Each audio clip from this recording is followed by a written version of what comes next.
ಲೋಕಸಭೆ ಚುನಾವಣೆ ಸ್ಪರ್ಧೆಯ ಬಗ್ಗೆ ನಿಖಿಲ್ ಸುಳಿವು.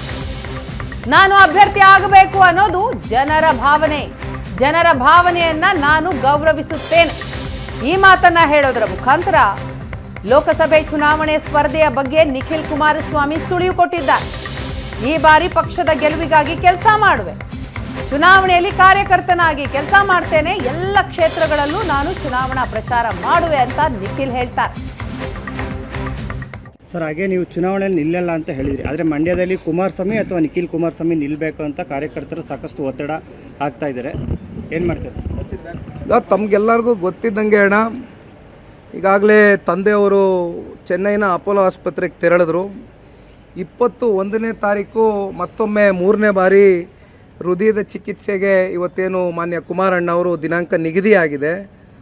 ಹಾಗಾಗಿ ಈ ಒಂದು 30-35 ದಿನಗಳ ಕಾಲ ಅಷ್ಟೇ ನಮಗೆ ಬಾಕಿ ಇರ್ತಕ್ಕಂಥದ್ದು. ಮುಂದಿನ ತಿಂಗಳು 26ನೇ ತಾರೀಕು ಈಗಾಗಲೇ ದಿನಾಂಕ ಪ್ರಕಟ ಆಗಿದೆ, ಚುನಾವಣೆ ದಿನಾಂಕ.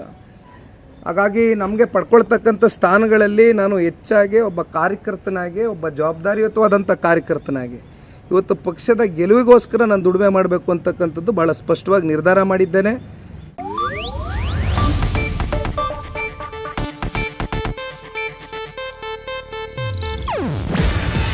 ಇದು ಏಷ್ಯಾನೆಟ್ ನ್ಯೂಸ್ ನೆಟ್ವರ್ಕ್ ಪ್ರಸ್ತುತಿ. ನೀವು ನೋಡ್ತಿದ್ದೀರಾ ಏಷ್ಯಾನೆಟ್ ಸುವರ್ಣ ನ್ಯೂಸ್.